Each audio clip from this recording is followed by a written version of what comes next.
Teacher Dave, paano po kung ang demand letter ay email lang po at wala ang pangalan ng tao, amount ng inutang at mga interes? Pwede po ba ang ganon? No subject pa po ang nakalagay.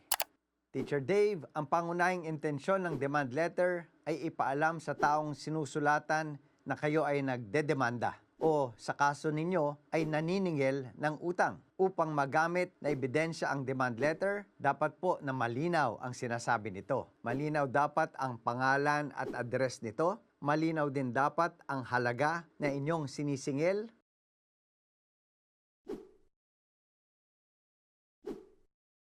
Kasama rin sa sulat na babanggitin ninyo na balak ninyong sampahan siya ng kaso sakaling di siya tumupad sa inyong demanda. Kung di malinaw ang demand letter, mawawalang bisa po ang pakay nito at baka di magamit na ebidensya sakaling magsampa kayo ng kaso.